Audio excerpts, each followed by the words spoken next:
Jumpa lagi dengan saya, Willy The Rooms, tetap di The Sinners Channel.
Ya Tuhan, Tuhan kami, betapa mulianya nama-Mu di seluruh bumi. Keagungan-Mu yang mengatasi langit dinyanyikan. Dari mulut bayi-bayi dan anak-anak yang menyusu telah Kau letakkan dasar kekuatan. Mazmur 8 ayat 1-3. Allah memberikan kepada sebagian orang karunia untuk menikah dan hidup berkeluarga, dan kepada sebagian yang lain tidak. Sebagaimana semua hal di dalam dunia, salah satu tujuan Allah memberikan kehidupan berkeluarga kepada seseorang adalah agar orang tersebut dapat belajar untuk makin mengenal Tuhan. Salah satu keunikannya dalam pengenalan akan Allah yang didapat di dalam kehidupan berkeluarga adalah perubahan paradigma yang dihasilkan melalui kehidupan berkeluarga.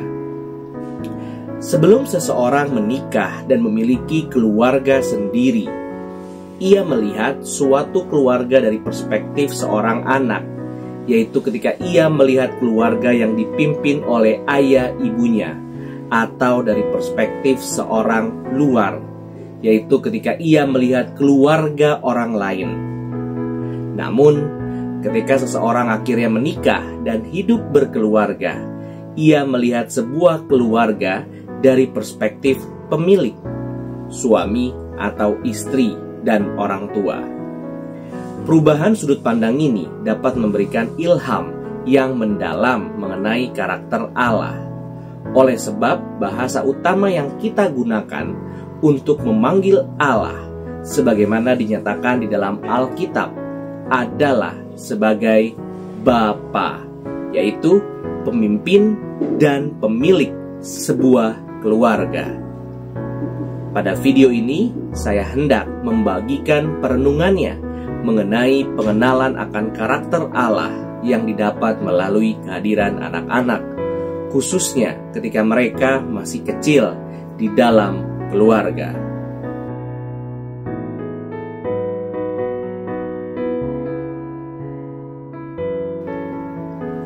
Anak merupakan pemberian besar Allah kepada kita. Alkitab menyebutkan anak-anak sebagai milik pusaka yang diberikan Allah kepada kita. Proses memiliki anak sendiri merupakan suatu yang didesain secara ajaib. Oleh sebab dua orang yang menikah dan saling mengasihi, di dalam kepenuhan kasih mereka dapat melahirkan seorang manusia yang lain. Tetapi bukan sekedar seorang manusia lain semata, melainkan juga suatu pribadi yang merupakan gambar dan rupa dari orang tuanya. Demikian kita melihat anak-anak manusia yang diciptakan oleh Allah Tritunggal menurut gambar dan rupanya di dalam kasih. Allah tidak harus menciptakan sesuatu menurut gambar dan rupanya. Binatang misalnya tidak diciptakan di dalam gambar dan rupa Allah. Dan ketika Allah menciptakan sesuatu, Ia tidak harus mendasarinya dengan kasih. Benda-benda angkasa tidak diciptakannya berdasarkan kasih. Akan tetapi, Allah yang kita kenal dalam Alkitab menciptakan manusia di dalam gambar dan rupanya dan memperhatikan manusia dengan sedemikian dalam serta memahkotainya dengan kemuliaan dan hormat. Kendati manusia merupakan sesuatu yang sangat tidak signifikan dibandingkan Allah. Allah menciptakan manusia pada hari yang terakhir setelah segala sesuatu dipersiapkan bagi manusia. Seumpama orang tua yang mempersiapkan dan membelikan semua barang-barang keperluan bayi sebelum ia melahirkan bayinya. Melalui proses memiliki anak, kita diajar untuk melihat Allah yang menciptakan manusia di dalam kepenuhan kasih-Nya dan membuat manusia tersebut serupa dengannya, sebagaimana anak-anak yang dilahirkan menyerupai orang tuanya. Dengan demikian, kita bersyukur bahwa kehidupan kita di dunia ini adalah kehidupan yang berasal dari kasih, bukan suatu kehidupan yang kebetulan ada dan tanpa alasan.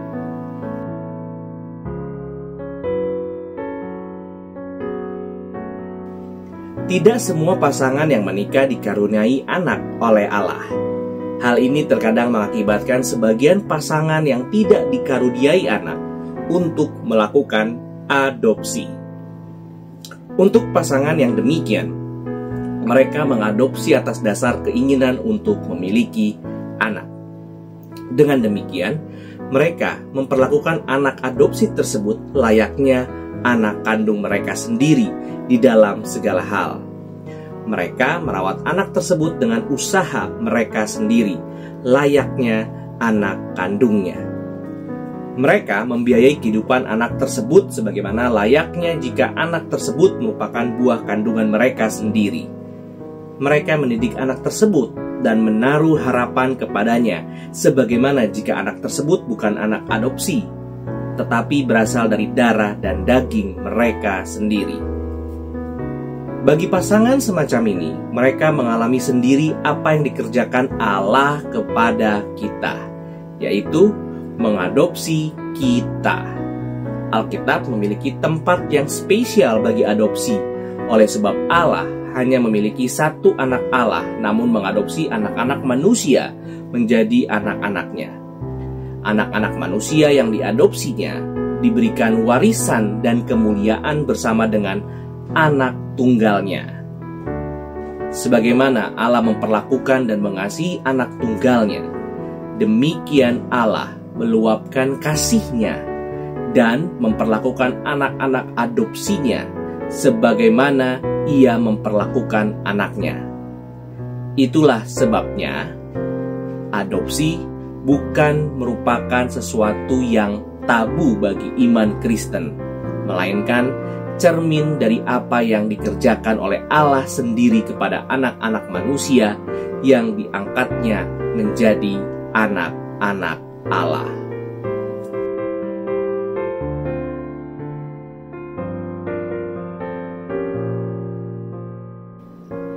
Anak-anak seringkali membuat kehidupan orang tua yang merawatnya jauh lebih sulit dibandingkan ketika mereka belum memiliki anak-anak.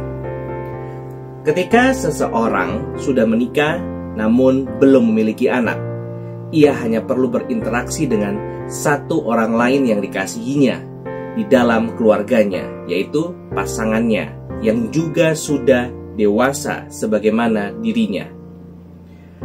Dalam banyak hal, pasangan dapat saling menolong dan membahagiakan seseorang yang lain sebagai seorang dewasa yang tahu bagaimana untuk saling mengasihi. Keadaan ini berubah secara drastis ketika seorang anak masuk ke dalam kehidupan mereka. Anak bayi memerlukan perhatian orang tua di dalam hampir segala hal. Bagaimana mereka makan atau minum, bagaimana mereka buang air kecil atau buang air besar, bagaimana mereka dibersihkan tubuhnya, bagaimana mereka dikenakan pakaian, bagaimana mereka ditidurkan, dan lain sebagainya. Tetapi anak-anak bayi tidak dapat membalas jasa atau membantu memenuhi kebutuhan orang tua mereka. Dan ketika si bayi menginjak masa kanak-kanak, tidak berarti kebutuhan mereka akan berkurang, malahan mungkin akan bertambah. Dalam masa kanak-kanak, seseorang perlu mendapatkan disiplin guna membentuk kebiasaan yang baik. Perlu diajarkan tentang benar atau salah. Perlu mendapatkan teladan yang baik dalam kegiatan-kegiatan yang mereka lakukan. Juga perlu mendapatkan pelbagai pelajaran tentang dunia, seperti melalui sains. Jika semua ini tidak tersedia, anak akan tumbuh secara sembarangan dan tidak dapat berkembang dengan benar.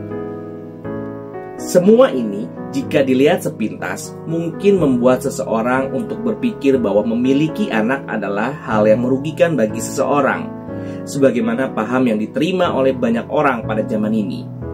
Akan tetapi, tidak demikian hal yang sesungguhnya terjadi bagi para orang tua. Oleh sebab, ketika mereka memiliki anak, keadaan jiwa mereka pun berubah secara drastis, sehingga mereka memiliki kekayaan rohani yang jauh melampaui keadaan sebelum mereka memiliki seorang anak. Mereka sekarang memiliki kasih tak bersyarat yang tumbuh secara alamiah di dalam jiwa mereka. Di dalam dunia yang sudah jatuh ke dalam dosa, banyak hal tidak terjadi dengan sebagaimana seharusnya. Akan tetapi, kasih orang tua kepada anak merupakan hal yang bahkan di dalam dunia yang sudah jatuh dalam dosa sekalipun masih begitu umum dan begitu lumrah. Sedemikian alamiah kasih tak bersyarat yang tumbuh dari diri orang tua kepada anak-anak mereka, sehingga Yesus Kristus sendiri pernah menanyakan suatu pertanyaan retorik. Adakah seorang daripadamu yang memberi batu kepada anaknya jika ia meminta roti, atau memberi ulang jika ia meminta ikan? Bahkan di dalam dunia yang sudah jatuh ke dalam dosa sekalipun, kasih orang tua kepada anak-anaknya masih merupakan suatu hal yang begitu umum dan begitu lumrah. Demikianlah orang tua melihat proses di dalam membesarkan anaknya, yaitu di dalam keadaan jiwa yang memiliki kasih tak bersyarat yang tumbuh secara alamiah kepada anak-anak mereka. Ketika anak-anaknya membutuhkan sesuatu dan ia dapat memenuhi kebutuhan anak tersebut, seperti ketika ia memberikan susu atau memandikan anaknya, ia menganggapnya sebagai suatu kebahagiaan bahwa kebutuhan anaknya terpuaskan dan ia lupa akan jerih lelahnya. Ketika anak-anaknya berbuat kesalahan, ia bersusah hati.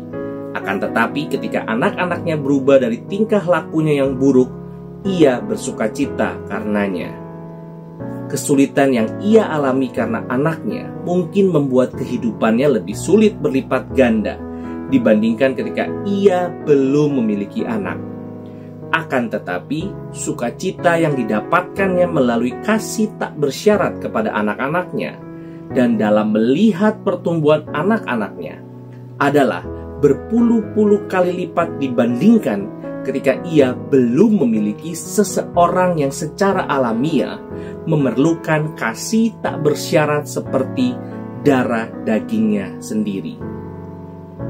Demikian pula kita mengenal bagaimana Tuhan berelasi dengan kita. Ketika kita menjadi anak-anaknya, Tuhan tidak keberatan merawat kita dengan lengannya, oleh karena ia menaruh belas kasih kepada kita. Baginya, pemenuhan kebutuhan kita melalui anugerah-Nya adalah hal yang memuaskan hatinya. Tuhan tidak bersuka cita ketika kita berbuat jahat. Akan tetapi, sedemikian bersuka hati atas pertobatan-pertobatan kita. Tuhan menikmati setiap pertumbuhan dalam diri kita dan menjaga kita seperti biji matanya. Sekalipun kita bukan anak-anak yang taat dan telah berdosa kepadanya.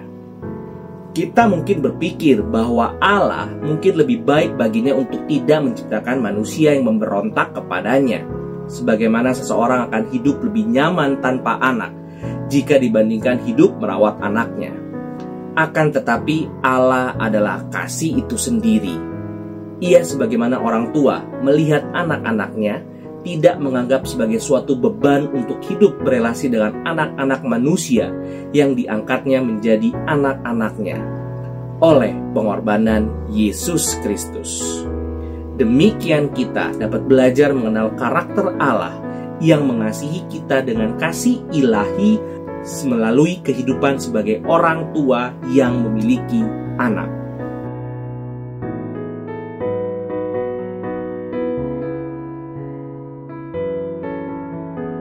Ketika seorang anak mulai belajar mendengar dan berbicara, ia berbicara dengan bahasa yang sangat sederhana.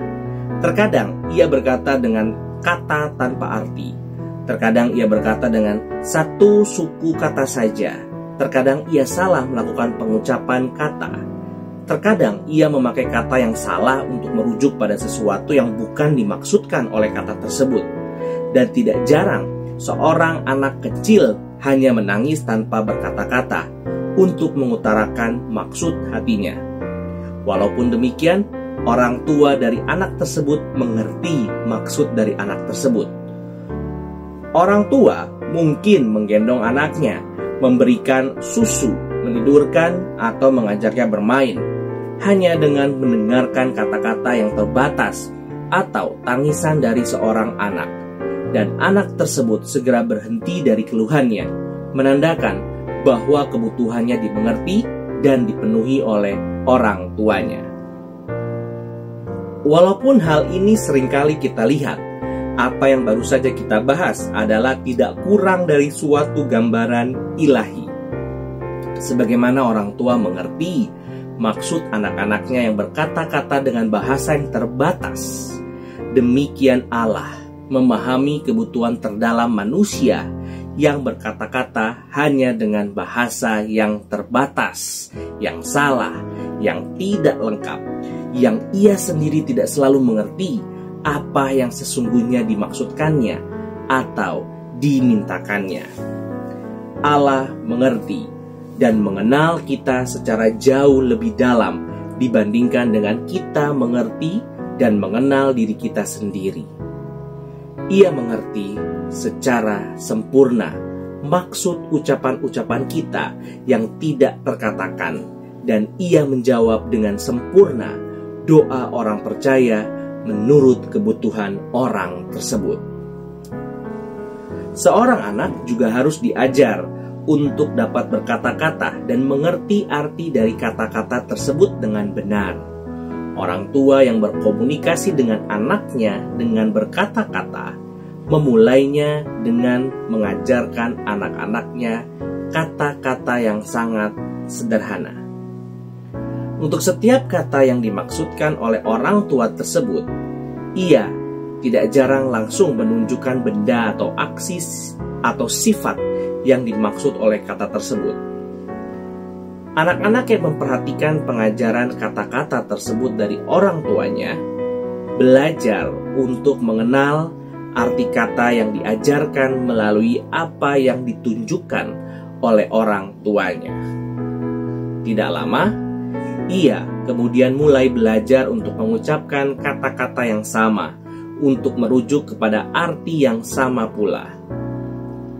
Ketika orang tua melihat bahwa anak-anak mengerti arti kata-kata yang telah diajarkan sebelumnya, barulah mereka mulai mengajarkan kata yang lebih kompleks yang hanya dapat dimengerti melalui mengenal arti kata yang sudah diajarkan sebelumnya.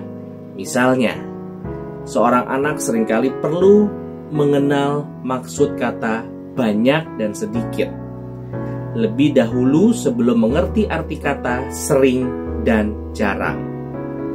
Dengan demikian, seorang anak belajar berkata-kata dengan mengenal dunia dari orang tuanya, tidak secara sekaligus, melainkan secara setahap demi setahap. Demikian pula halnya dengan Allah yang berkomunikasi dengan kita, yaitu melalui bahasa dan kata-kata yang kita mengerti, selangkah demi selangkah.